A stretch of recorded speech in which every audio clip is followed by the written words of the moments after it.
ஆண்டவர் டிஎம்எக்ஸ் முறுக்கு கம்பிகளின் அரசன்.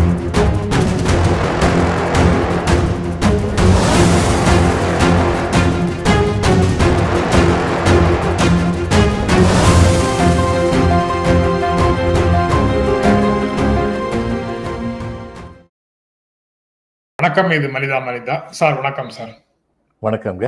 வணக்கம் சார். ஓ பன்னீர்செல்வம் நேற்று காலையில வாக்கிங் போகும்போது முதலமைச்சரை சந்திச்சிருக்கிறாரு. அதுக்கப்புறம் என்டிஏல இருந்து, தேசிய ஜனநாயக கூட்டணியில இருந்து வெளியேறுகிறேன் அவர் முன்னிலையில பண்ருட்டி ராமச்சந்திரன் செய்தியாளர்கள்ட்ட சொல்றாரு. அதுக்கப்புறம் மாலையில இரவுலையும் முதலமைச்சரை சந்தித்து பேசியிருக்கிறாரு. ஒரு முக்கியமான டெவலப்மெண்ட்டாக அது தெரியுது. என்ன நடக்குது சார்? என்ன மாதிரியான டெவலப்மெண்ட் அது? இல்லை, அதாவது பன்னீர்செல்வம் அங்கிருந்து வர்றாருங்கிறது ஒரு முக்கியமான டெவலப்மெண்ட் தான். ஆனால் இந்த நிலையிலேயே அவர் உறுதியோடு இருப்பாருன்னு சொல்லி எனக்கு தோணுது. ஏன்னா அவருக்கு ஒரு முதலமைச்சர் பதவி வேணும், அதுக்கு பிஜேபியுடைய துணை வேணும் அப்படின்னு எதிர்பார்த்தாரு. பிஜேபி அதுக்கு துணை கொடுத்துருக்கு. ஏன்னா அவங்களுக்கு என்ன 10 சீட்டு வரும், 5 சீட்டு வரும். அதுக்கு மேலே அதை வச்சு அவங்க முதலமைச்சரை கொண்டு வர முடியாததுனால இவரை டம்மியாக வச்சு பொம்மையாக வச்சு நாளலாம் அப்படின்னு சொல்லி இவர் அதுக்கு பொருத்தமானவன்னு அவங்க கருதுனாங்க. ஆனால் முதல்ல என்கரேஜ்மெண்ட் கொடுத்தாங்க. அவர் தர்மயுத்தம் நடத்திட்டு வெளியில் வரும்போதெல்லாம் என்கரேஜ் கொடுத்தாங்க. ஆனால் அவங்க நினைச்ச அளவுக்கு இவருக்கு எதிர்பார்த்த ஆதரவு கிடைக்கல. வெளியில் ஆட்கள் நிறைய வரல. அதனால அவங்களோட சேர்ந்ததுனாலயா, அவங்க சொன்னதை கேட்டதுனாலயா, இயல்பாக இங்க வேறுபிடிச்சு நிற்காம அவர்களை சார்ந்து இருந்ததுனாலயா? இல்ல, அதுல ABS he was more dexterous, அதிக திறமை உள்ளவர், இவரை விட அதிக திறமை உள்ளவர்னு சொல்லி அவரு நிரூபிச்சு காட்டிட்டாரு. கட்சியில என்ன டெக்னாலஜி அடாப்ட் பண்ணாங்கிறது ஒரு பக்கம் இருக்கட்டும், என்ன டாக்டிக் அடாப்ட் பண்ணாங்க ஒரு பக்கம் இருக்கட்டும், கட்சியை பெரும்பான்மைக்கு தன் பகுதியில் வைக்கிறதுல வெற்றி பெற்றார். புகழேந்தி, இந்த பெங்களூர் புகழேந்தி, அவர் தான் ஜெயலலிதாவுடைய ட்ரீட்மெண்ட் எல்லாம், இந்த கேஸ் விஷயம் எல்லாமே அவர் தான் பார்த்துட்டு இருந்தார். அவர் இவர் கூட ஓபிஎஸ் கூட தான் இருந்தார். புகழேந்தியை கட்சியை விட்டு விலக்கணும்னு சொல்லிட்டு அவங்க தீர்மானம் போடுறாங்க. இணைந்த ஒருங்கிணைப்பாளராக இருக்காரு இபிஎஸ், இவர் ஒருங்கிணைப்பாளராக இருக்காரு. தன்னுடைய தீவிர ஆதரவாளர் அவரை நீக்கிறதுல இவரும் சேர்த்து கையெழுத்து போட்டாரு. அப்ப இவருடைய நடவடிக்கையிலே தன்னுடைய ராஜா, அவர் பேர் ராஜா தான் நினைக்கிறேன், ஓபி ராஜா, அவருடைய சகோதரரையே கட்சியை விட்டு நீக்கினாங்க. இப்ப முக்கியமான விஷயம் என்னன்னா, என்ன கருத்துக்கள் புகழேந்தி சொல்லியிருந்தாரோ அதே கருத்துக்கள் தான் சண்முகமும் சொல்லியிருந்தாரு. ஆனா சண்முகத்தை கட்சியை விட்டு நீக்கல. அவர் இபிஎஸ் உடைய ஆதரவாளர். அப்ப இவருக்கு என்ன கட்சியில யார் இவர் பின்னாடி நிற்பாங்க? ஓபிஎஸ் பின்னாடி நிற்கக்கூடிய ஒரு சூழ்நிலை இல்லை. அதனால இபிஎஸ் இப்போ கடைசியில் அவங்க என்ன பார்த்தாங்க, பிஜேபி இபிஎஸ் தான், அவரை வச்சு தான் நம்ம பெட் கட்டி அவர் பின்னாடி தான் நிற்கணும், அவர் கவுக்கிறத பின்னாடி பார்த்துக்கலாம், இப்போதைக்கு அவர் பின்னாடி தான் நிற்கணும் அப்படின்னு சொல்லிட்டு நின்னாங்க. இவற்றை ஒருவேளை ஆறுதல் சொல்லியிருப்பாங்க, கொஞ்சம் இருங்க பொறுங்கன்னு. ஆனால் இவர் இந்த அளவுக்கு பணிந்து போய் பிரைம் மினிஸ்டருக்கு ஒரு லெட்டர் எழுதி, அந்த லெட்டர்ஸ் ஏன் பப்ளிஷ் பண்ணான்னு தெரியல. அது இவருக்கு தன்மானத்துக்கே சவால் விடுற மாதிரியான ஒரு கடிதம். அந்த கடிதம் இருக்கு. காலில் விழாத குறையா நீங்க என்னைய பார்க்கணும்னா நான் சந்தோஷப்படுவேன்னு சொல்லி எழுதுறாரு. அவருடைய பணிவு வேற, இந்த மாதிரியான தாழ்ந்த நிலை வேற. அதுல அவருக்கு எந்த பெருமையும் கிடைக்கல. பிரைம் மினிஸ்டர் அவரை பார்க்கல, பிரைம் மினிஸ்டர் அவரையும் பார்க்கல. இபிஎஸ் கூட அவர் ரொம்ப அதிகமாக சமயம் செலவழிக்கல. ஏன்னா இபிஎஸ் சமீப காலமாக தன்னுடைய சுதந்திரத்தை நிலைநாட்டும் முயற்சிகளில் இருக்கிறாருங்கிறதுனால அவங்களுக்கு அவரை பிடிக்கல, இந்த நடவடிக்கை பிடிக்கல. அதனால அவர் 2 பேரையும் பார்க்க, இவர் பார்க்கவே இல்லை. இபிஎஸ் 2 நிமிஷம் பார்த்தார், ஏர்போர்ட்ல வச்சு பார்த்துட்டு போயிட்டார். தனியாக ஒன்றும் ஆலோசனைலாம் நடத்தலை. இப்போ இந்த நிலைமையில இவருக்கு இன்னைக்கு அங்க என்ன மரியாதை இருக்கு? வெளியே வந்துதான் தெரியும். வெளியே வந்தா சரி அவருக்கு. ஆனா அதுல உறுதியாக இருப்பாரான்னு ஒரு சந்தேகத்தை இருக்க மாட்டான்னு. ஆமா, இருக்க மாட்டாங்க. உதாரணமா ஏபிஎஸ் அவங்க டிராப் பண்றாங்கன்னு வைங்க, அந்நேரம் இவர் கூப்பிட்டா இவர் போயிடுவார். ஆப்ஷன் அவருக்கு இருக்கு. அப்ப அது வரைக்கும் இவரை உயிர்ப்போட வைத்திருக்கிற பொறுப்பை வேற ஏதாவது ஒரு கட்சி செய்யணும். அந்த கட்சி செய்யணும்னா திமுக எப்படிங்க செய்யும்? இவருக்கு திமுக செய்யாது சார், திமுக செய்யாது. இவர் கலைஞர், இவர் பக்கம் ஸ்டாலின் பக்கம் போய் நிக்கிறாரு. இவங்க விஜயகாந்த் மனைவியும் ஸ்டாலின் நல விசாரிக்க போறேன்னு சொல்லி அங்க போறாங்க. ஏற்கனவே அங்க சீட் ரொம்ப டைட்டா இருக்கு. அவங்களுக்கு தனிப்பெரும்பான்மை வேணும் அப்படின்னா போன தேர்தல் இருந்த மாதிரி ஏறக்குறைய அதே எண்ணிக்கையில திமுக கண்டெஸ்ட் பண்ணும், மற்ற கட்சிகளும் அதுக்கு ஒத்துக்கணுங்க நிலைமை தான் இருக்கு. இப்போ புதுசா வந்தவங்களுக்கு எங்க இருந்து கொடுப்பாங்க சீட்? இல்ல, இன்னும் யாரும் கூட்டணிக்கு வரேன்னு யாரும் சொல்லலையே சார். அவங்க இல்ல, அது சமிக்கைகள் தானே இதெல்லாம். ஜனவரியில தானே சொல்றேன்னு இருக்காங்க. இது அந்த ஓரணியில் தமிழ்நாடு அப்படின்னு முதலமைச்சருடைய காலுக்கு இணங்க ஒத்த கருத்து உள்ளவர்கள் ஓரளவுக்கு அட்லீஸ்ட் வந்து திமுகவை ஆட்சியை விட்டு அகற்ற வேண்டிய வெறி எங்களிடம் இல்லைங்கிறதையாவது இந்த 2 பேரும் வந்து சொல்லியிருக்காங்க. கூட்டணிக்குள்ள வந்து ஜெயிக்க வைக்கிறாங்களா இல்லையாங்கிறதுக்கு வேற விஷயம். ஆனா இறக்குறதுக்கான வேகம் எங்க கிட்ட இல்ல அப்படிங்கிற லெவல்லையாவது இதை புரிந்து கொள்ள முடியும் தானே? புரிஞ்சுக்கலாம். ஆனா அடுத்து வந்து என்ன செய்ய போறாங்கன்னு பார்ப்போம். அப்புறம் தேமுதிக வந்து அவங்க வந்து கமலஹாசனுடைய பாணியை ஃபாலோ பண்ணா நான் அதிசயப்பட மாட்டேன். உங்களுக்கு நாங்கள் முழுக்க முழுக்க ஆதரவு தரோம், நீங்க எங்களுக்கு வாக்கு கொடுங்க, ஒரு ராஜ்யசபா சீட்டு கொடுப்பீங்க. ஏன்னா திமுக வந்து தன்னுடைய வாக்குகளை நிறைவேற்றும். ஆரம்பத்திலிருந்தே அவங்களுக்கு அந்த கிரெடிபிலிட்டி இருக்கு. கொடுக்க மாட்டாங்க. ஒரு தரம் வந்து இவங்களுக்கு விடுதலை சிறுத்தைகளுக்கு வந்து அவங்களால இது கொடுக்க முடியல, சீட்டு கொடுக்க முடியல. அந்நேரம் ஏன் கொடுக்குறேன்னு கடைசி வரைக்கும் அவர் சொல்ல. பேச்சுவார்த்தை நடக்கிறது தான் கலைஞர் கடைசி வரைக்கும் சொன்னார். ப்ராமிஸ் பண்ணவே இல்லை. கடைசியில் என் இதயத்தில் இடம் கொடுத்திருக்கிறேன் அப்படின்னு சொல்லி சொன்னார். ஏன்னா இங்க இடம் கொடுக்க முடியலன்னு. ஆனா கொடுக்குறேன்னு சொல்லிட்டாங்கன்னா, இப்ப மூப்பனார் வந்து ஒரு இடம் கேட்டார், எங்களுக்கு ராஜ்யசபாவுக்கு வந்து ஒரு இடம் வேணும்னு சொல்லி கேட்டார். அப்போ இவர் வந்து ஒரே ஒரு வார்த்தை தான் கலைஞர் சொன்னார், கேட்பதற்கு அவர்களுக்கு உரிமை இருக்கிறது. ஏன்னா நம்முடைய கூட்டணி கட்சி சேர்ந்தவங்க, கேட்பதற்கு அவர்களுக்கு உரிமை இருக்கிறது, கொடுப்பதற்கு நமக்கு கடமை இருக்கிறது அப்படின்னு சொன்னார். அதே மாதிரி செஞ்சார் அந்த நேரத்தில். இப்போ டிஎம்கே வந்து இன்னைக்கு கமலஹாசனுக்கு என்ன பெரிய சப்போர்ட் இருக்கு?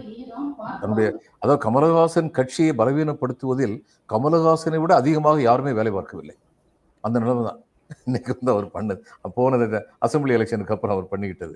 இப்போ ராஜ்யசபா எம்பி பதவி வேணும்னு கேட்டது இவங்க கொடுக்குறேன்னு சொன்னாங்க, கொடுத்துட்டாங்க. அது வந்து அதே மாதிரி வைகோவுக்கு வந்து அந்த வாக்குறுதி அளிக்கப்பட்டது. போன இதில் வந்து உங்களுக்கு நாங்கள் ஆக்கி விட்டுறோம் அப்படின்னு சொல்லி. அதே மாதிரி உங்களுடைய பையனுக்கு வந்து நீங்கள் வந்து தீப்பெட்டி சின்னத்திலே நில்லுங்க, அவர் கேட்டார், உதயசூரியன் சின்னத்தில் நிற்க மாட்டோம், அதுக்கும் சரி சொன்னாங்க. அப்போ இவங்க சொன்னதை செய்வாங்கங்கிற நம்பிக்கை எல்லாருக்குமே உண்டு. அப்போ இவங்க ஒருவேளை அது மாதிரியே போயிருக்கலாம். இந்த அம்மா வந்து தன்னுடைய பையனை வந்து ராஜ்யசபா எம்பி ஆக்கணும்னு அவங்க ரொம்ப ஆசைப்படுறாங்க, அது எல்லாருக்கும் தெரியும். அதனால அதுக்காக வேண்டி போயிருக்கலாம். போனா தேமுதிக அதோட காலி. ஏன்னா தேமுதிக விஜயகாந்துக்கு அப்புறமே காலி தான். அந்த கட்சி உயிர்ப்போடு இருந்தது காரணம் விஜயகாந்துக்கு இருந்த வள்ளல் தன்மை, தனிப்பட்ட முறையில் அவர் செய்த அளப்பெரிய கொடை பணிகள், இதெல்லாம் காரணம். அவர் என்னென்னமோ தமாஷ் பண்ணுவார். அவர் கேண்டிடேட்டை 4 அடி அடிப்பார், பப்ளிக் அடிப்பார். அதுக்கப்புறம் சொல்லுவார், என்கிட்ட அடி வாங்கினா ஜெயிச்சிருவாங்கன்னு நினைச்சேன், அதனால அடிச்சேன்னு சொல்லிச்சு. இப்படி எல்லாம் சொல்லனாலும் அவர் மேல உள்ள விசுவாசத்துல மக்கள் இருந்தாங்க. இன்னைக்கு யாரு அவங்க அந்த கட்சிக்குன்னு சொல்லியிருக்காங்க? அந்த கட்சியில இன்னைக்கு வந்துங்க சிவகாசியில வந்து இந்த பையன் நின்னார்னா அந்த கட்சிக்கு வாக்குகள் கிடையாது, ஜாதி அடிப்படையில அந்த கான்சென்ட்ரேஷன் சில இடத்துல இருக்குங்கிற வாக்குகள் தான் விழுது. ரொம்ப துரதிருஷ்டவசம் தமிழ்நாட்டில். ஆனா அதுதான் நடக்குது இன்னைக்கு வந்து. அதனால இவருக்கும் ஓ பன்னீர்செல்வத்துக்கு வந்து செல்வாக்கு இல்லைன்னு சொல்ல முடியாது. நிச்சயமா தென் மாவட்டங்கள்ல அவருக்கு செல்வாக்கு இருக்கு. அவரும் தினகரனும் சேர்ந்தாங்கன்னா அந்த செல்வாக்கு இன்னும் கொஞ்சம் கூடும் அப்படிங்கிறது உண்மைதான். அதுவும் சாதி அடிப்படையில தான். ஆமா, ஜாதி அடிப்படை தான், பியூர் அந்த ஜாதி அடிப்படை வந்தது காரணம். அது அதிமுகன்னு இல்லாம ஜாதி அடிப்படை வந்ததுக்கு முற்ற முழுக்க காரணம் இபிஎஸ் தான். அந்த வன்னியருக்குன்னு சொல்லி தனி இடஒதுக்கீடு கொடுத்தாரு பாருங்க, அதுல வந்து நம்ம தான் அதிகமா பாதிக்கப்பட போறோம்னு சொல்லி முக்குளத்தோர் நினைச்சாங்க. அது உண்மையும் தான். இது தேவையில்லாது. அந்த அதாவது எந்த விதத்தில் தர்ம நியாயம் இல்லாத அந்த இடஒதுக்கீடு வன்னியர்களுக்கு கொடுத்தது. அருந்ததியருக்கு வந்து 2% கொடுக்குறாருன்னா, ஏன்னா அவங்களுக்கு வந்து மற்றவங்களோட கம்பேர் பண்ணும்போது ரெப்ரசன்டேஷனே இல்லாம இருந்தது. அப்படிப்பட்டவங்களுக்கு தான் கொடுக்கணும். இன்னைக்கு மோஸ்ட் பேக்வர்ட்ல நீங்க வந்து இடஒதுக்கீடு, உள் இடஒதுக்கீடு கொடுக்கணும்னா நீங்க வந்து நாவிதர், வண்ணார், ஒட்டர், இது மாதிரிப்பட்ட கம்யூனிட்டி தான் கொடுக்கணும். இதை வந்து மீண்டும் என்டிஏக்கே வருவார், அதிமுக இருக்கக்கூடிய கூட்டணிக்கே வருவதற்கு வாய்ப்பு இருக்கு அப்படின்னு நினைக்கிறீங்களா? அதிமுக கூட இல்லாம தனிப்பட்ட முறையில் அவங்க உறுதியாக இவருக்கு சீட் கொடுக்குறேன்னு சொன்னா அந்நேரம் போறதுக்கு வாய்ப்பு. அரசியலில் எது வேண்டுமானாலும் நடக்கலாம்னு முதலே சொல்லிட்டாரு. அது உண்மையும் தான். அது எது வேண்டுமானாலும்ங்கிறது வந்த இடத்துக்கே திரும்ப போயிடுறதும் ஒண்ணா? ஆமா, அது ஒண்ணுதான். நிரந்தர எதிரியும் கிடையாது, நிரந்தர நண்பர்களும் கிடையாதுன்னு சொல்லிட்டாரு. அது உண்மைதான். இல்ல, நேற்று இது தொடர்பாக பேசிய நண்பர்கள் திமுக ஆதரவு நிலைன்னு எடுத்தாருன்னா, அல்லது திமுகவோட இப்ப போய் சமரசம் பண்ணிக்கிறாருன்னா கூட்டணியில சேர வேண்டியது இல்லை, தனியாவே நின்னா கூட இந்த சமரசத்திற்கு பிறகு அவருக்கு வந்து வாக்குகள் விழாது, தென் தமிழ்நாட்டுல ஏற்கனவே கிடைச்ச வாக்குகள் இனிமேல் கிடைக்காது அப்படின்னு அதிமுக சார்பு நிலையில இருந்து பேசக்கூடிய அரசியல் விமர்சகர்கள் சொல்றாங்க. திமுக கூட்டணிக்குள்ளேயே ஒரு கேண்டிடேட்டாக அவர் நின்னார்னா அப்பவும் அவருடைய வாக்குகள் வந்து திமுகவுக்கு டிரான்ஸ்பர் ஆகாது அப்படின்னு சொல்றாங்க. இது எல்லாம் அவங்களுடைய விருப்பத்தை வெளிப்படுத்துகிறார்கள் அப்படின்னு பார்க்கணுமா, இல்ல அந்த டிரான்ஸ்பரபிலிட்டி தொடர்பான விஷயங்கள்ல எப்படி பார்க்கணும். ஏன்னா நம்ம எவ்வளவுதான் முயற்சினாலும் இந்த ஜாதி அடிப்படையில் வாக்குகள் போறதுங்கிறது தமிழ்நாட்டில் நடக்கத்தான் செய்யுது. இவர் வந்து காமராஜும் முத்துராமலிங்க தேவரும் எதிரெதிர் துருவங்களா இருந்தாங்க. அதனால காமராஜை எதிர்த்து திமுக நின்ன பொழுது இந்த முக்குலத்தோர் வந்து இவங்க போனதுக்கு அப்புறம் முத்துராமலிங்க தேவர் மறைவுக்கு அப்புறம் முத்துராமலிங்க தேவருக்கு இவங்களுக்கும் கொள்கையில் வந்து டயமெட்ரிக்கலி ஆப்போசிட். அவர் பழுத்த முருக பக்தர். அவர் ஹிந்துத்துவா கிடையாது, ஆனா உண்மையான இந்து. ஏன்னா அவர் ஏகாதிபத்திய விரோதி, ஏகாதிபத்தியக்கு எதிராக குரல் எழுப்பினவர். அதே மாதிரி ஒரு இதில் திருநெல்வேலி ஒரு கூட்டத்துக்கு போகும்போது ஒரு வீட்டில் சாப்பிட மாட்டேன்னு சொன்னார், அவருடைய கம்யூனிட்டி சேர்ந்த வீட்டில். அது காரணம் சொன்னார், கிணத்துல வந்து நான் பார்க்குறேன் இவங்க தாழ்த்தப்பட்டவர்கள்னு சொன்னீங்களே, அந்த குழந்தைகள்லாம் வந்து அந்த பெண்கள்லாம் வந்து இதை வச்சுக்கிட்டு குடத்தை வச்சுக்கிட்டு வெயிட் பண்ணிகிட்டே இருக்காங்க. உங்களுடைய பெண்கள்லாம் தண்ணி எடுத்துகிட்டு போனதுக்கப்புறம் தான் அவங்க தண்ணி எடுக்கணும்னு இங்கே சிஸ்டம் இருக்கும், அப்படிப்பட்ட வீட்டில் நான் சாப்பிட மாட்டேன்னு சொன்னார். அந்த சிஸ்டத்தை அன்னைக்கூட அவங்க ஒழிச்சாங்க. அவருடைய வீட்டில் வந்து தாழ்த்தப்பட்டவர் என்று சொல்லப்பட்டவருடைய குடும்பங்களை சேர்ந்தவங்க தான் அவருடைய குக்கா இருந்தாங்க. ஆனால் அவருக்கும் காமராஜுக்கும் ஜன்ம பகை மாதிரி இருந்தது, எல்லாருக்கும் தெரியும். அதனால வந்து முக்குலத்தோர் எல்லாருமே அவர் போனதுக்கு அப்புறம் அவர் ஒரு இந்துவா இருந்தாரு, முருக பக்தரா இருந்தாரு, இதெல்லாம் ஒரு பக்கம் இருக்க, அப்படி திமுக பக்கம் சாஞ்சாங்க. இப்ப அடுத்து அவர் போனதுக்கு அப்புறம் திராவிட முன்னேற்ற கழகத்துக்கு நாடார்களுடைய ஆலடி அருணான்னு சொல்லிட்டு நல்ல தலைவர்கள் இருந்தாங்க. நாடார்களுடைய ஆதரவு பெருகின உடனே அப்படி ஏடிஎம்கே பக்கம் போயிட்டாங்க. இதுதான் உண்மை.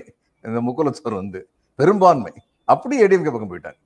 அப்ப இந்த மாதிரியான ஜாதி அடிப்படையில வந்து சாயறதுங்கிறது ரொம்ப துரதிருஷ்டவசமானது. ஆனால் அது இருக்கு. ஓபிஎஸ் இல்லாத நிலையில அதிமுகவுக்கு இந்த நாடாளுமன்ற தேர்தலின் போது ரொம்ப மோசமான அளவுக்கு சரிவு இருந்தது அப்படிங்கிறத எல்லாரும் சுட்டி காட்டிக்கிட்டே இருக்கிறாங்க. அதை வந்து பிஜேபி அலையன்ஸ் மூலமாக ஆப்செட் பண்ணிட முடியுமா, சரி செய்து விட முடியுமா, சமன் செய்து விட முடியுமான்னு அவர் பேச்சு செய்றாரு. ஏபிஎஸ் ரொம்ப தெளிவா இருக்காரு. ஓபிஎஸ் இல்லாததனால் ஏடிஎம்கேக்கு சரிவு உண்மைதான். ஓபிஎஸ் ஏடிஎம்கேக்குள் வந்தால் எனக்கு சரிவு, அது எனக்கு பிடிக்காது அப்படிங்கிறத அவருடைய நிலையான கொள்கை. அதுல ரொம்ப தெளிவா இருக்கு. இதுலயும் திமுக ஓபிஎஸ் ஆபரேட் பண்ணுது அப்படிங்கிற சார்ஜை வந்து சில விமர்சகர்கள் முன்வைக்கிறாங்க. திமுக மேல என்னென்ன சார்ஜ் எல்லாம் வருதுங்கிறதையும் நான் மொத்தமா சொல்லிடுறேன் சார். இபிஎஸ் வந்து டிஎம்கேயோட அலையன்ஸ்ல இருக்காரு. அவர் வந்து எடப்பாடி பழனிசாமிக்கும் திமுகவுக்கும் அண்டர்ஸ்டாண்டிங் இருக்கு. அதனாலதான் சென்ற ஆட்சியில் நடந்த ஊழல்களை பற்றி காவல்துறை தீவிரமாக செயல்படுத்தவில்லை எதையும் அப்படின்னு ஓபிஎஸ் சார்பாக பேசக்கூடிய அரசியல் விமர்சகர் நேற்று ஒரு நிகழ்ச்சியில சொல்றாரு. அது ஒண்ணு. டிஎம்கேக்கும் பிஜேபிக்கும் அண்டர்ஸ்டாண்டிங் இருக்கு. அதனாலதான் பெரிய அளவுல அதிமுகவை 2 பேரும் சேர்ந்து பின்னுக்கு தள்ளுறதுக்கான ஒரு திட்டத்துல அவங்க வந்து தெரிஞ்ச ஒரு அண்டர்ஸ்டாண்டிங்ல வேலை செய்யறாங்கன்னு டிவிகே மாதிரியான ஆட்கள் சொல்றாங்க.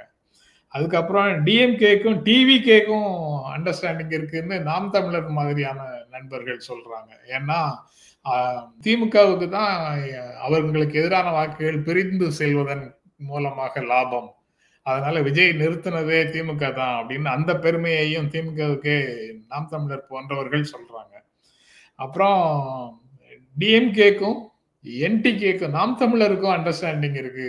அவங்கள ஆபரேட் பண்றதும் திமுக தான். அதனால அவங்க சொல்லிதான் தனிச்சு நிக்கிறாங்க. தனிச்சு நின்னா தான் திமுக ஜெயிக்கும். நாம் தமிழர் தனிச்சு நின்னா தான் திமுக ஜெயிக்கும். அதனால அது எந்த கூட்டணிக்கு வராம தனித்து நிற்பதற்கு திமுக தான் காரணம் அப்படின்னு வேறு சில பத்திரிகையாளர்கள் எல்லாரும் சொல்றாங்க. ஆக எல்லாரையும் அரசியல் களத்துல எல்லாரையுமே ஆபரேட் பண்றது திமுக தான் அப்படின்னு எல்லாருடைய சார்ஜஸையும் சேர்த்து பார்த்தா தெரியுது சார். அது எப்படி பாக்குறீங்க? ஊருக்கு இளைச்சவன் பிள்ளையார் கோயில் ஆண்டி அவங்களுக்கு பாதிப்பு ஏற்படும் போதுலாம் அந்த பாதிப்புக்கு யாரையாவது பாயிண்ட் அவுட் பண்ணுங்கிறதுனால டிஎம்கே பாயிண்ட் அவுட் பண்றாங்க. இது ஒரு பக்கம். ஆனா இன்னொரு பக்கம் என்னன்னா அரசியல் கட்சிகள் அது மாதிரி ஆப்ரேட் பண்ணுவாங்க. அது வந்து அரசியல் யுக்தி. அதுல எந்த தவறும் நான் வந்து பார்க்கல. இப்போ இது அட்மினிஸ்ட்ரேட்டிவ் யுக்தி ஒன்று சொல்றேன் உங்களுக்கு, சில சமயம் அதிர்ச்சியா இருக்கும். பார்டர் செக்யூரிட்டி ஃபோர்ஸ் வந்து வெஸ்ட் பெங்காலில் வந்து நான் இதில் இருந்த நார்த் 24 பர்கானா, முர்ஷிதாபாத் எல்லாத்துலேயும் எங்களுக்கு வந்து லேண்ட் பார்டர் உண்டு, ரிவர் பார்டர் உண்டு பங்களாதேஷோட. பெரும்பாலும் எங்களுக்குரிய பெரிய தொந்தரவு என்னென்னா அந்த கேட்டில் ஸ்மக்லிங் தான். இங்கேருந்து பசுக்களை வந்து அங்கே எடுத்துகிட்டு போவாங்க. பெரும்பாலும் அதை பற்றி தான் நாங்கள் கேஸ் போடுறது எல்லாம் பண்ணுவோம். சில சமயங்களில் பார்டர் ஸ்கர்மிஷஸ் வரும், அல்லது சில தீவிரவாதிகள் பங்களாதேஷ் வழியாக இங்கே வர பார்க்குறாங்கன்னு வரும். அந்த ரொம்ப சாலிட் இன்ஃபர்மேஷன் வரும்போது எஸ்பி வந்து என்ன பண்ணுவார், பிஎஸ்எஃப் வந்து பேசுவார். பிஎஸ்எஃப் வந்து யார் ஸ்மக்லர்ஸோ, யார்கிட்ட எந்நேரம் கேஸ் போடுறாங்க அவங்க எல்லாரும் இவங்களுக்கு தெரியும். கூப்பிட்டு அவங்ககிட்ட சொல்லுவாங்க, 1 மாதம் நிப்பாட்டிருங்கடா, உங்கள் ஆக்டிவிட்டீஸ்லாம் நிப்பாட்டிருங்க, ஏன்னா இவங்களை நாங்கள் முதல்ல பிடிக்க வேண்டியிருக்கு. அவங்களுக்கு சரி சார் அப்படின்னு டோட்டல் கோஆப்ரேஷன் இந்த 1 மாதத்துக்கு நிப்பாட்டிடுவாங்க. இது வந்து ஒரு அண்டர்ஸ்டாண்டிங் தான், ஆப்ரேஷன் தான். இது வந்து பண்ணுற மாதிரி தான் அரசியல்லையும் வந்து இவங்க கண்டிப்பாக பண்ணுவாங்க. இதில் வந்து நான் சொன்னேன்ல, பிரணாப் முகர்ஜி கூட்டத்தை பார்த்து நான் வந்து அதிசயப்பட்டு போயிட்டேன். பங்களா காங்கிரஸ்னு ராஜீவ்காந்தி வந்தோன்னு அவர் தனியாக காங்கிரஸ் ஆரம்பிச்சு அவர் ஒரு மாதிரி ஸ்ட்ரெயிட் ஃபார்வர்டாக பேசுகிறார். நான் வந்து சொன்னேன், சார் இவ்வளோ சீக்கிரத்தில் நீங்கள் பார்ட்டி ஆரம்பித்து உங்களுக்கு இவ்வளோ பெரிய கூட்டம் வருதுங்கிறது உண்மையிலேயே பாராட்டப்பட வேண்டிய ஒன்று தானே. அட போப்பா நீ வேறு தம்பி. அவர் ரொம்ப வயசானவர், எங்களெல்லாம் வா போன்னு ரொம்ப பிரியமாக இருந்தாரா வா போன்னு கூப்பிடுவார், தனிப்பட்ட முறையில் இருக்கும். ஆனால் அதே ஆள் மீட்டிங் வந்து டிஸ்ட்ரிக்ட் மேஜிஸ்ட்ரேட் சாப் அப்படிம்பார், அந்த மரியாதை அங்கே கொடுக்கணும், தனிப்பட்ட முறையில் எல்லாம் பழகுவார். அவர் என்கிட்ட சொல்றாட பாப்பா அது சிபிஎம்காரங்க கூட்டத்தை அனுப்புறாங்க காங்கிரஸை பயமுறுத்துறது, எனக்கு எங்க இவ்வளவு பெரிய கூட்டம் அப்படின்னு சொல்லி அவர் சொன்னார். அதே மாதிரி சில சமயங்களில் வந்து ஏன் இன்னொன்று பெயர் சொல்ல விரும்பாம நான் வந்து ஒன்று சொல்றேன். காங்கிரஸ் வந்து இதுக்கு வந்து உலகத்தமிழ் மாநாடு தஞ்சையில் நடக்கும்போது இவர் வர்றதா இருந்தது, நம்ம நரசிம்மராவ் வர்றதா இருந்தது. அப்போ இளைஞர் காங்கிரஸ் கமிட்டியை சேர்ந்த ஒரு முக்கியமான தலைவர் வந்து, எனக்கு இது ஃபர்ஸ்ட் ஹேண்ட் இன்ஃபர்மேஷன் தெரியும், ஏன்னா நான் ஒரு மினிஸ்டருடைய தனி உதவியாளர், நான் பேர் சொல்ல விரும்பலை. ஸோ எஸ்டிஎஸை கூப்பிட்டு, சோமசுந்தரத்தை கூப்பிட்டு, அண்ணே ஒரு 1000 கதர் வேட்டி அனுப்பி வைக்கிறேங்க, கதர் வேட்டியும் கதர் சட்டையும் உங்கள் தொண்டர்களை போட்டுட்டாங்க வர சொல்லுங்கண்ணே சொல்லி சொன்னார். இது நிஜம்தான், எனக்கு நல்லா தெரியும் இப்படி நடந்தது. அதனால அவங்களுக்குள்ள இந்த அட்ஜஸ்ட்மெண்ட், அக்காமடேஷன் இதெல்லாம் நடக்கிறது வந்து இயல்பு தான். அப்போ அரசியல் அளவில் வந்து இந்த மாதிரி பிரித்தாளும் இதுங்கிறது, சூழ்ச்சிங்கிறது வந்து ஒரு ராஜதந்திரம் தானே அவங்கள பொறுத்த மட்டும். அதனால அது செய்யத்தான் செய்வாங்க. திமுக செஞ்சது நான் சொல்லலை, ஆனால் திமுக செஞ்சு அதில் எந்த தவறு இருக்கதா எனக்கு தெரியல. இப்போ பிஜேபி செஞ்சாங்கன்னா அது வந்து எந்த விதமான தப்பும் கிடையாது, திமுக செஞ்சா அது எல்லா விதத்திலையும் தப்பு அப்படிங்கிறது என்ன பார்வை? இல்ல, இதை சொல்லும் போதே 2016 அதிமுக அதை செஞ்சது. பாட்டாளி மக்கள் கட்சி தனியா நின்றுச்சு, பாஜக தனியா நின்றுச்சு, சிபிஐ, சிபிஎம், பிசிகே, எம்டிஎம்கே 4 மக்கள் நல கூட்டணின்னு தனியா நின்றுச்சு. அதுக்கு பிறகு எங்கேயும் இடம் இல்லாம தடுமாறி வந்து நின்ன விஜயகாந்தையும் ஜி.கே. வாசனையும் அதிமுக தன்னோடு சேர்த்து கொள்ளாமல் மக்கள் நல கூட்டணிக்கு அனுப்பி வைத்தது அப்படின்னு 2016 ஜெயலலிதா அந்த விஷயத்தை செய்ததை ரொம்ப ஸ்லாகித்து சொல்றாங்க. ஒருவேளை அந்த மாதிரி ஒரு விஷயத்த திமுக இப்போது செய்ததுன்னா அதை வந்து சூழ்ச்சின்னு சொல்லுவாங்க. ஆனா ஜி.கே. வாசன் அவங்க அனுப்பி வைக்கல. நான் வந்து இவருக்கு திரு எஸ்.ஆர். பாலசுப்ரமணியனுக்கு வந்து நான் வந்து தனி உதவியாளர் இருந்தது 2 வருஷம் தான் இருந்தேன். ஆனா அதுக்கப்புறம் நாங்க ரொம்ப நெருங்கின நண்பர்களா இருந்தோம். அவர் என்று ரொம்ப பெரிய டுடே ஆல்சோ இன்னைக்கும் அவர் வந்து அந்நேரம் தமிழ் மாநில கட்சியை விட்டு வெளியே வந்தார்.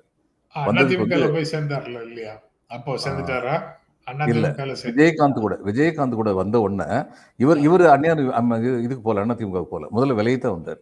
விலையை வந்த போது ஏன்னா வாசன் வந்து இவர்கிட்ட வந்து சொன்னாரு, ஐயா இது மாதிரி நான் வந்து இதுல சேர்ந்திருக்கேன், விஜயகாந்த் கூட சேர்ந்திருக்கேன், நீங்க வந்துருங்கய்யா பிரச்சாரத்துக்கு வந்துருங்க அப்படின்னு சொன்ன. நான் நேரம் வந்து மறுநாள் அவர் பார்க்கும்போது எஸ்ஆர்பி வந்து சொன்னாரு. அவர் சொன்னாரு, உடனடியாக அவர் சொன்னார், நீங்க கட்சியவே நாசமாக்கிட்டீங்க, அந்த பையன் பின்னாடி போய் நம்ம பாரம்பரியம் என்ன, விஜயகாந்துடைய பாரம்பரியம் என்ன, நான் இல்லைங்க நான் வர்றத மாதிரி இல்லை அப்படின்னு சொன்னார். அதுக்கப்புறம் கட்சியை விட்டு விலகிட்டார். விலகினதுக்கப்புறம் அவர் வந்து அங்கே இவங்க கூப்பிடுறாங்கன்னு சொல்லி சொன்னாங்க, ஜெயலலிதா கூப்பிடுறாங்கன்னு சொல்லி. ஸோ அதாவது 2 விதமாக சொல்லப்பட்டது. ஜெயலலிதா கூப்பிடுறாங்கன்னு சொன்னாங்க, அவங்க கூப்பிடுறதுக்கு இவர் ஏற்பாடு பண்ணான்னு அரசியல் அது நடக்கும். அப்போ நான் வந்து அவர்கிட்ட வந்து கேட்டேன், தனிப்பட்ட முறையில் நல்ல பழக்கம் வந்து உரிமையோடு கேட்டேன், அங்கே எப்படி சார் நீங்கள் போய் சேருவீங்க, அவங்க காலில் விழுற கலாச்சாரம் உள்ள ஒரு கட்சியாச்சு அப்படின்னு. உடனே அவர் பொண்ணை என்னென்ன காலில் விழுறாரு, அப்படி காலில் விழ சொன்னால் நான் விழாமல் திரும்பி வந்துட போகிறேன், அவ்வளோதானே, அதெல்லாம் நடக்காது அப்படின்னாரு. அதே மாதிரி கடைசி வரைக்கும் அவர் காலில் விழ அவரை கூப்பிட்டு அவங்க வந்து எம்பி ஆக்குனாங்க அந்நேரம் வந்து. ஸோ இவர் வந்து வாசனை பொறுத்த மட்டும் அவங்க வாசனை அனுப்பி வைக்கல. வாசன் வந்து என்ன சொன்னார், 20 சீட்டு கோட்டம், அவங்க 8 சீட்டுங்கிறாங்கன்னு சொல்லி 8 சீட்டோ 6 சீட்டோ சொன்னாங்க. அதையும் தவிர இன்னொன்று சொன்னாங்க, எங்க கட்சி சின்னத்தில் போட்டியிடணும்னு சொன்னாங்க. அது வாசனுக்கு வந்து ஒத்து வரல. அப்போ இவர் சொன்னார், முதல்ல அப்படித்தாங்க நம்ம 20 கேட்கறது, நம்ம 20 கொடுப்பாங்க நம்பிக்கையில் கேட்குறோம், 20ன்னு கேட்டால் தானே 12 கிடைக்கும் தானே பேசுகிறோம், அதுதானே அரசியல் அப்படின்னு சொல்லி இவரும் சொல்லி பார்த்தாரு. ஆனால் வாசனுக்கு அந்த 2 விஷயங்கள் பிடிக்கல. அவங்க வந்து 20 கொடுக்க மாட்டேன்னு சொன்னதும் பிடிக்கல, எங்க கட்சி சின்னத்தில் நீங்க போட, அதான் முக்கியமான காரணம். அப்ப கட்சியே காணாம போயிருமே, அவங்க சின்னத்தில் போட்டி விடுறதுனா அதுக்கு முடியாதுன்னு சொல்லிட்டு வந்துட்டு, அதனால அவங்ககிட்ட வெறுத்து தான் வந்தார். அது நிஜம்தான். ஆனா எதிர் அணிக்கு போகல. அவர் வந்து இங்கதான் வந்து நின்னாரு. மக்கள் நல கூட்டணிக்கு தான் வந்து நின்னாரு. அது வைகோவுடைய ராஜதந்திரம். வைகோவுக்கு திமுகவை தோக்கடிக்கணும்னு நன்னியார் ஆசை. அதை மனசுக்குள்ளேயே வச்சிருந்தார், வெளியில சொல்லல. தேர்தல் முடிஞ்சோன்னு சொன்னார், நான் என் இதுல வந்து நோக்கத்தில் வெற்றி பெற்று விட்டேன், திமுகவை தோற்கடித்து விட்டேன்னு சொல்லி சொன்னாரு. அடுத்து வந்து வைகோவை வச்சே தோக்கடிச்சாரு ஸ்டாலின். உங்களுக்கு ராஜ்யசபா எம்பி போஸ்ட் கொடுக்குறேன் வாங்க அப்படின்னு எழுதிட்டார். இப்ப ராஜ்யசபா எம்பி போஸ்ட் கொடுக்கும்போது நான் லாஸ்ட் மினிட்ல மறுபடியும் வந்து தடகாலடி பண்ண முடியாது வைகோ. அப்படியெல்லாம் பண்ணவர் இவர் பண்ணுவார்னு இவருக்கு தெரியும், ஸ்டாலினுக்கு தெரியும். அதுல நான் நினைக்கிறேன் ஸ்டாலினுடைய ராஜதந்திரம் என்றது அந்த நேரத்தில், சந்தேகம் இல்லாம. இப்போ ஓ பன்னீர்செல்வம் வந்து பாரதிய ஜனதா கட்சி உறவு முறிந்தது, கூட்டணியிலிருந்து விலகுவதாக அறிவிச்சிருக்கிறாரு. அது பண்ருட்டி ராமச்சந்திரனும் அதை டிக்ளேர் பண்றாரு. இது வந்து பிரேமலதாவும் வாழ்த்து சொல்றாங்க. இது வந்து அரசியல் களத்துல அந்த பக்கம்தான் எல்லாம் சேரும் அப்படின்னு சொல்லிட்டு இருந்தவங்க நடுவுல முதலமைச்சர் மு க ஸ்டாலினை இந்த மாதிரி தலைவர்கள் சந்திக்கிறதே வந்து அங்க ஒரு சில அதிர்வலைகளை ஏற்படுத்தின மாதிரி தெரியுது. ஏன்னா பல்ஸ் வந்து கட்சிகள்கிட்ட இருந்து வரல சார், ஆதரிச்சு பேசுற விமர்சகர்களிடத்துல இருந்து, தொலைக்காட்சி நிகழ்ச்சிகள்ல பேசுறவங்க கிட்ட இருந்து தெரியுது. அவங்க வந்து இதுல திமுகவுக்கு எதிராக வந்தா உற்சாகமா பேசக்கூடிய சில நண்பர்கள் இப்ப திமுக பக்கத்துல இந்த இவங்க போய் நிற்கும் போது கொஞ்சம் எனர்ஜி இல்லாம பேசுற மாதிரி பேசுறாங்க. அந்த கூட்டணிக்குள்ள போறாங்களா போகலையாங்கிறது வேற விஷயம். ஆனா இப்படி வர்றதே வந்து அந்த பக்கத்துல வலிமையாக இல்லாம இந்த பக்கம் வர்றதே அவங்களுடைய எனர்ஜி கொஞ்சம் குறைஞ்ச மாதிரி தெரியுது. ரொம்ப குறைக்கிறதுக்கு நிஜம்தான். என்ன சொல்லியிருந்தாங்க, ஸ்டாலின் தனித்து விடப்படுவார், ஸ்டாலினுடைய கூட்டணியில் கட்சிகள் எல்லாம் குமரி கொந்தளித்து போய்கிட்டு இருக்குன்னு சொன்னாங்க. அங்க கூட 2 பேர் அங்க போய் நின்னா எப்படி இருக்கும்? இப்ப அங்க ஹவுஸ்ஃபுல், அங்க எங்க இடமே இல்லையே, அங்க எங்க போறாங்கன்னு அந்த மாதிரி சொல்றாங்க. அங்க இருக்கிறவங்க வந்துருவாங்கன்னு சொன்னது போக அங்க போய் சேர்றாங்க, இன்னும் கூடுதலாக போறாங்கிறத அவங்களால ஏற்க முடியல. ஒரு நாடாளுமன்ற தொகுதிக்கு உட்பட்ட எம்பிங்கிற முறையில அந்த நாடாளுமன்ற தொகுதிக்குள்ள வந்து ஒரு ஃபங்க்ஷன் நடக்கும்போது பிஎம் வந்தாருன்னா போறது ஒரு மரபு, ஒரு மரியாதை. அந்த மரபை வந்து திருமாவளவன் காப்பாத்தினாரு. அதை வச்சுக்கிட்டு என்னென்னலாம் பேசினாங்கன்னு பாருங்க. அது மாதிரி ஒரு மருத்துவமனையில இருந்து வெளியில வந்து முதல் நாளே வந்து ஒரு பெரிய சலசலப்பை ஏற்படுத்திட்டாரு முதலமைச்சர்னு தான் அதை பார்க்க வேண்டியது இருக்கு. இன்னும் ஒரு செய்தி வந்து ரொம்ப முக்கியமாக ஓடிக்கிட்டே இருக்கு சார். அது எந்த டைமென்ஷனுக்கு போகுதுன்னு புரிந்து கொள்ள முடியல. அமெரிக்க அதிபர் டொனால்ட் ட்ரம்ப் ரஷ்யாவோட பொருளாதாரம், இந்தியாவோட பொருளாதாரம் எல்லாம் டெட் எக்கானமிஸ், செத்து போன பொருளாதாரம் அதெல்லாம் அப்படின்னு ஒரு கருத்தை சொல்றாரு.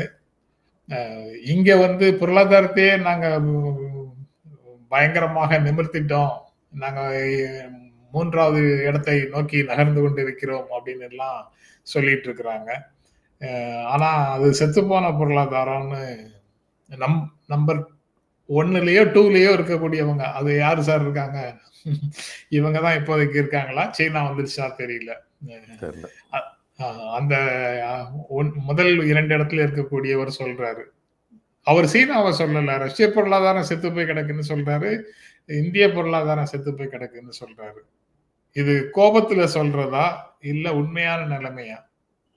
கோபத்துல சொல்றாரு. ஆனா அதாவது நம்முடைய பொருளாதார வளர்ச்சிங்கிறது வந்து நம்ம எதிர்பார்த்த அளவுக்கு இல்லை, காங்கிரஸ் பீரியட்ல இருந்த மாதிரி இல்லை. ஆனா டேக் ஆஃப் ஸ்டேஜ்னு சொல்லுவாங்கல்ல, ஒரு பிளேன் கிளம்பி இருக்கு தரையில போறது, அது ஆகாயத்துல கிளம்புனதுக்கு அப்புறம் ஆகாயத்திலே இருக்கிற அளவுக்கு அதுக்கு சக்தி இருக்கும். அது மாதிரி நம்முடைய பொருளாதாரம் வந்து டேக் ஆஃப் ஸ்டேஜுக்கு வந்துருச்சு. அது காங்கிரஸ் பீரியட்ல வந்துருச்சு. இவங்க என்ன சொல்லிக்கலாம், உண்மை என்னன்னா காங்கிரஸ் பீரியட்லேயே அது வந்துருச்சு.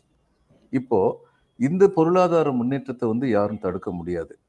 ஆனால் இந்த பொருளாதாரம் அனைவருக்குமான முன்னேற்றத்திற்கான பொருளாதாரமாக இல்லை. அப்படிங்கிறதுனாலதான் ஓவராலா பார்க்கும்போது எதிர்பார்த்த அளவுக்கு வந்து ஸ்மால் ஸ்கேல் மீடியம் இண்டஸ்ட்ரீஸ் எல்லாம் நீங்க வளர விடலைன்னா உங்களுக்கு ஓவரால் குரோத் வந்து கம்மியாக தான் இருக்கும். ஏன்னா எஸ்எம்இ செக்டர் வந்து நேரடியாகவும் மறைமுகமாகவும் 60 விழுக்காட்டுக்கு மேல் ஃபாரின் எக்ஸ்சேஞ்ச் ஏர்ன் பண்ற செக்டர் அது. அப்போ அவங்களுக்கு வந்து இப்ப சரியில்லாம போய்கிட்டு இருக்குன்னா, இப்ப இந்த 25 இவர் ட்ரம்ப்புடைய இதை பாருங்க, 25% டேரிஃப் போட்டார். அது அவருடைய உரிமை, நம்ம ஒன்றும் சொல்ல முடியாது. அவங்க நாட்டுக்குள்ள போறதுக்கு வந்து அவங்க டேரிஃப் போடத்தான் செய்வாங்க. இவங்க வந்து ஜப்பான் வந்து அந்த நாட்டு அரிசி உற்பத்தியை வந்து ஊக்குவிக்கணுங்கிறதுனால அரிசி எடுத்துட்டு போனா அங்க வந்து 10 மடங்கு டாக்ஸேஷன். $1 மதிப்புள்ள அரிசி இப்ப எனக்கு தெரியாது. நான் ஃபியோல டைரக்டர் ஜெனரல் இருந்தபோது அந்நேரம் நாங்க எல்லாம் படிக்க வேண்டிய கட்டாயத்தில் இருந்தோம். $1 மதிப்புள்ள அரிசியை நீங்க உள்ள கொண்டு போறீங்கன்னா அங்க உள்ள போய் $11 மேல வித்தா தான் லாபம் கிடைக்கும். ஏன்னா $10 அங்க வந்து ஃபைன் கட்டிட்டு போறாங்க, டாக்ஸ் கட்டிட்டு போறாங்க. அது மாதிரி 25% போடுறதுங்கிறது அவங்களுடைய உரிமை. அதுல வந்து 2 பக்கமுமே வந்து இது நடக்கும், இடைஞ்சல் நடக்கும். ஏன்னா இப்போ வந்து $100க்கு விற்கிறேன் நானு, அங்க 25% டாக்ஸ் போட்டு $125 வந்து நான் செலவழிக்க வேண்டியிருக்குன்னா அந்த $125க்கான ப்ராஃபிட்டை நான் முதல்ல பார்த்துக்குவேன். விற்கிறது வந்து நான் வந்து என்னுடைய ப்ராஃபிட்டை இழக்க மாட்டேன். அதே மாதிரி என்கிட்ட வாங்குறவங்க இதுக்கு முன்னாடி $100க்கு வாங்கினவங்க அமெரிக்காவில் ஹோல்சேல் ரீட்டைல் ட்ரேடர்ஸ் எல்லாம் இப்போ $125க்கு வாங்குறாங்கன்னா அவங்க அவங்களுடைய லாபத்தை குறைக்க மாட்டாங்க. அப்போ இதுல பாதிக்கப்படுறதுங்கிறது அமெரிக்க மக்கள். சரி, இந்தியர்கள் எப்படி பாதிக்கப்படுவாங்க? டெக்ஸ்டைல் மேல பண்றாங்க, ஐடி மேல இவர் வந்து டாக்ஸ் பண்றாரு. இப்ப டெக்ஸ்டைல் இது ப்ராடக்ட்ஸ் வந்து பங்களாதேஷும் டர்க்கியும் இவன் நம்மளை விட அவங்களுக்கு வந்து டாக்ஸேஷன் கம்மியா இருக்குன்னு வைங்க. அப்போ அவங்களுடைய ப்ராடக்ட் அங்க சீப்பரா இருக்கும். வியாபாரி வந்து எது சீப்பா இருக்கு அதை தான் பார்ப்பாங்க. அப்ப அது நம்மளை பாதிக்கும். டெக்ஸ்டைல்ல வந்து நமக்கு வந்து அக்ரிகல்ச்சருக்கு அடுத்தபடியாக இந்த நாட்டில் லார்ஜஸ்ட் ஒர்க் ஃபோர்ஸ் உள்ளது டெக்ஸ்டைல தான். அப்போ இந்த டெக்ஸ்டைல் நமக்கு பாதிக்கும். இது மாதிரி இவர் பண்றது வந்து பல பேருக்கு பாதிக்குங்கிறது ஒரு பக்கம் இருக்கட்டும். இன்னொரு பக்கம் அவர் சொல்றது எப்படிப்பட்ட எதேச்சாதிகாரமா இருக்குன்னா, இந்த 25% டாக்ஸ் போட்டிருக்கேன், அடுத்து ரஷ்யாவோட ரொம்பத்தம் குழாவிக்கிட்டு இருக்கீங்க, அதுக்கு என்ன பெனல்ட்டி பண்றது நான் யோசிச்சுட்டு இருக்கேன். Who is this gentleman to levy penalty because I am having good relation, trade relation with Russia? இது திமிர் பிடிச்ச பேச்சு. இது திமிர் பிடிச்ச பேச்சுங்கிறது காரணம் என்னன்னா, அவங்க ஆபத்துல இருக்காங்க. இப்ப அமெரிக்காவில் வாழ்ற என்னுடைய நண்பர்கள் சில பேர் சொல்றாங்க, டாலர் மதிப்பு குறைஞ்சிருமோன்னு எங்களுக்கு பயமா இருக்கு. $11 ட்ரில்லியன் என்னமோ லோன் இருக்கு. 1 ட்ரில்லியன் பிளஸ் 1 ட்ரில்லியன் சீனாவுக்கும் ஜப்பானுக்கும் கொடுக்க வேண்டியிருக்கு. மற்றதெல்லாம் உள்ளூர்ல இருந்து திரட்டினது.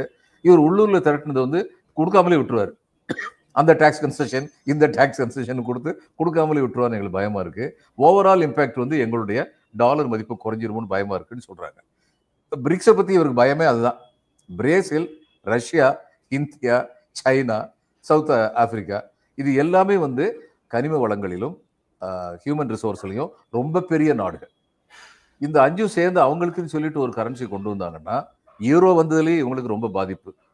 இவனை வந்து சதாம் ஹுசேன் அவர்களே இவங்க ஒழிச்சு கட்டுறது காரணமே அவர் பார்ட்டரிங் கரன்சியா ஆயிலுக்கு வந்து டாலர் வேண்டாம் யூரோவுக்கு போகணும்னு அவர் எடுத்த தீர்மானம். அது செயல்படுத்துறதுக்கு முன்னாடியே அவர் காலி பண்ணிட்டாங்க. அடுத்து இவங்கெல்லாம் சேர்ந்து இப்போ வந்து இன்னொரு கரன்சி கொண்டு வந்துருவாங்க, பிரிக்ஸ் கரன்சி கொண்டு வந்துட்டாங்கன்னா அந்த 5 நாடுகளும் தங்களுக்குள்ள, சவுதி அரேபியாவில் அதில் சேர்ந்துட்டாங்க. இப்போ வரிசையா பிரிக்ஸ்க்கு வந்து மெம்பர்ஷிப் வந்துகிட்டே இருக்காங்க. அப்ப இந்த கரன்சியில தான் வியாபாரம் நடத்துவோம்னு சொல்லி வச்சுட்டாங்கன்னா டாலருக்கு என்ன மரியாதை இருக்கு? அதனால அவர் பயந்துகிட்டு இத்தனையும் பண்ணிட்டு இருக்காரு. இவங்களுடைய இந்த வர்த்தக மேலாதிக்கத்தை வந்து ஏற்கனவே பிரஷ்னேவ் காலத்திலேயே ரஷ்யா வந்து இவங்களை ஃபாலோ பண்ணலையே சார். ரூபாய் ட்ரேட்ல தான் ஆமா ஆமா, நமக்கு வந்து ருபி ட்ரேட் கொடுத்தாங்க. ரொம்ப பெரிய வசதி அது நமக்கு, அந்த ருபி ட்ரேட் கொடுத்தது. இப்பயும் அவங்ககிட்ட இருந்து வாங்குற ஃபியூவலுக்கு ருபி ட்ரேட் தான் கேள்விப்படுறேன் நான். ஆனா இப்போ வந்து ஆனா என்ன சொல்றாரு, ஆயுத இறக்குமதியும் ரஷ்யாட்ட இருந்து தான் அதிகமாக பண்ணிருக்கிறாங்க அப்படின்னு அந்த காலத்துல வாங்கினது எல்லாத்தையும் இப்ப கணக்கு சொல்றாரு அமெரிக்க அதிபர். ஆயுதங்களை, போர் ஆயுதங்களை அங்கிருந்து தான் வாங்கியிருக்காங்க அதிகமாக, ஆயில் இம்போர்ட்டும் அங்கிருந்து தான் பண்றாங்க. ஏன்னா Russia is a consistent friend to India. இது வரைக்கும் உள்ளது ஹிஸ்டரி நீங்க பாத்தீங்கன்னா ஒரே ஒரு தடவை தான் சைனாவுக்கும் இந்தியாவுக்கும் யுத்தம் வந்த போது தான் குருஷே வந்து blood is thicker than water இந்த மாதிரி பிஹேவ் பண்ணாரு. ஆனா மற்றபடி ரஷ்யா வந்து எப்பயுமே நம்ம இதுல இவங்களோட பங்களாதேஷை கிரியேட் பண்ண போகும்போது 7th ஃபிளீட்டை வந்து அமெரிக்கா அனுப்புனாங்க நமக்கு எதிராக. ஆனா அதுக்கு முன்னாடி தங்களுடைய நீர்மூழ்கி கப்பலை ரஷ்யர்கள் வந்து வச்சுட்டாங்க. இந்த இது நியூக்ளியர் சப்மரீன்ஸ் இவங்க வர்றாங்க, வந்தபோது அந்த சப்மரீன்ஸ் மேல எந்திரிச்சு நிக்குது. என்ன தம்பி எப்படி வசதி அப்படின்னு கேட்டுச்சு, திரும்பி போயிட்டாங்க. அப்ப நமக்கு கன்சிஸ்டண்டா ரஷ்யா உதவி பண்ணாங்க. இன்னொன்னுங்க, இன்னைக்கு வந்து இந்த யுத்தம் நமக்கு சொல்லிக் கொடுத்த பாடம் என்னன்னா, 4-5 நாடுகள்ல இருந்து வாங்கிக்கிட்டு இருக்க கூட ஒவ்வொரு ஸ்பேர் பார்ட்டும் தனித்தனியா இருக்கும். நமக்கு வந்து இது வந்து கொஞ்சம் சில காம்பனன்ட்ஸ் வந்து வார் காம்பனன்ட், ஒரு காம்பனன்ட் வந்து ஃபுல்லா ஒரு நாட்டில் இருந்தா தான் நமக்கு வசதி. சர்வீசிங் இது எல்லாமே நமக்கு அதுதான் வசதியா இருக்கும். அதை நம்ம இந்த இதில் நம்ம படிச்சுக்கிட்டோம். இவங்க அமெரிக்காக்காரங்க வந்து இப்ப என்ன பண்றது, இவர் இன்னொன்னு என்ன சொல்றாரு, கேவலம் வந்து இந்தியாவை குறை சொல்லணும், அதாவது மோடி என்னுடைய நண்பர்னு சொல்லிட்டு அடுத்து என்னுடைய பரிசு இதுதான் சொல்லி அடிவயத்துல சதக்குன்னு குத்துறாரு. என்ன சொல்லியிருக்காரு, அவங்களுடைய இதை வந்து ஆயில் ஃபெசிலிட்டியை இது பண்ண போறாராம், பாகிஸ்தானுடைய ஆயில் ஃபெசிலிட்டியை அந்த எக்ஸ்ப்ளோரேஷனுக்குலாம் ஹெல்ப் பண்ண போறாராம். ஹெல்ப் பண்ணிட்டு அவர் சொல்றாரு, ஹெல்ப் பண்ணாதான் இந்த பாகிஸ்தான் வந்து இந்தியாவுக்கு வந்து ஆயில் கொடுக்கட்டும். கொடுக்கட்டும். இப்ப இந்தியாவுக்கும் பாகிஸ்தானுக்கும் ட்ரேட் நடந்தா நாங்கெல்லாம் ரொம்ப சந்தோஷப்படுவோம். நம்முடைய வெங்காயத்தை நம்ம வந்து துபாய்க்கு அனுப்புறோம். துபாயில இருந்து பாகிஸ்தான் வாங்குது, நேரடியா ட்ரேட் பண்ணக்கூடாதுன்னு. டபுள் விலை கொடுக்குறாங்க. வேண்டாம், அந்த மக்களுக்கு நேரடியாக கிடைக்கட்டும். அதைத்தான் இவரு ட்ரை பண்ணார். நரசிம்மராவ், நவாஸ் ஷெரீப் வந்து பிரைம் மினிஸ்டர் இருந்தபோது அதை ட்ரை பண்ணாரு. தொடர்ந்து நடந்துகிட்டே இருந்தா 2 மக்களுக்கு இடையில் நல்லுறவு வந்துருச்சுன்னா அதுக்கப்புறம் நாடுகளுக்கு இடையில் நல்லுறவு வந்துதான் தீர வேண்டும். ஏன்னா கமர்ஷியல் ரிலேஷன், கல்ச்சரல் ரிலேஷன் இறுகிருச்சுன்னா அதுக்கப்புறம் சண்டை போட முடியாது. நல்லதுதான் அப்படி நடந்தா. இப்ப இந்த 25% எதிர்கொள்வதற்கு கண்டிஷன்ஸை ஒப்புக்கொள்ளாமல் உறுதியாக நிற்கிறதுக்கு இந்தியா தயார் நிலையில இருக்கு அப்படின்னு சொல்லலாமா? சொல்ல முடியாது. இவர் தான் சைனா பேரையும் அமெரிக்கா பேரையும் சொல்ல மாட்டேங்கிறாரு நம்முடைய பிரதமர். அந்த அளவுக்கு பயந்துகிட்டு இருக்காருங்கிறத உண்மை. இதுல ராகுல் வந்து அதானிக்காக இந்திய பொருளாதாரத்தை மோடி அழிச்சிட்டாரு அப்படின்னு சொல்றாரு. அது எக்ஸாகரேஷனா இல்லையான்னு எனக்கு தெரியாது. ஆனா அதானிக்காக இன்னைக்கு அமெரிக்காட்ட வந்து இவ்வளவு பயந்துட்டு இருக்குது. சில பேர் சொல்றாங்க அதானி மேல அவங்க வந்து அந்த லஞ்ச ஊழல் குற்றச்சாட்டு சொல்லியிருக்காங்கல்ல, அந்த இது சர்வீசிங் வந்து அங்கிருந்து சம்மன்ஸ் அனுப்பியிருக்காங்க இந்தியன் கவர்மெண்ட்டுடைய மினிஸ்ட்ரிக்கு. சர்வீசிங் இன்னும் நடக்கல அதானிக்கு. அவங்க கோர்ட்ல சொல்லியிருக்காங்க, இல்லை நாங்கள் அனுப்பணும், இன்னும் அந்த சர்வீஸ் ஆகி ரிட்டர்ன் ஆகலை அப்படின்னு கோர்ட்ல சொல்லியிருக்காங்க. அந்த அளவுக்கு அதானியை காப்பாற்றுறதுக்கு முயற்சிகள் நடக்குதுங்க. அப்ப அங்கேயும் போய் ஒரு நிச்சயம் வந்து மன்றாடுவார். அந்த இது ஓரளவுக்காவது ராகுல் சொல்றதுல வந்து உண்மை இருக்கலாம். நிச்சயம் உண்மை இருக்கலாம், உண்மை இருக்கு, ஓரளவுக்காவது உண்மை இருக்கு, சந்தேகம் இல்லாமல். அடுத்து வந்து அவர் வரிசையை சொல்லியிருக்காரு, எஸ்எம்இ செக்டரை நீங்க காலி பண்ணிட்டீங்க, wrong implementation of your demonetisation. இன்னொன்னு சொல்லல, அது இன்னும் உண்மை, ராங் ஹேண்ட்லிங் ஆஃப் கோவிட். வரிசையா சொல்லலாம் இவங்க பண்ண தப்புகள்லாம். இதுல நாட்டுக்கு அதுல எதையும் இழப்பு இருந்ததுன்னா நட்புக்காக அந்த இழப்பை இவர்கள் உருவாக்கி விட்டார்கள் அப்படிங்கிற மாதிரி தான் அதுக்கு பொருள். ராகுல் பேசுறது இல்லை. பிரதமர் வந்து பல திருக்குறள்கள் வந்து கோட் பண்றாரு. நம்ம பழமொழி கூட ஒண்ணு உண்டு, கூட நட்பு கேடாய் முடியும் அப்படியும் ஒரு பழமொழி இருக்கு. அதையும் அவர் தெரிஞ்சுக்கிட்டாருன்னா நல்லா இருக்கும். சார், நாளைக்கு தொடர்ந்து பேசுவோம் சார். ரொம்ப நன்றி சார். வணக்கம். வணக்கம்.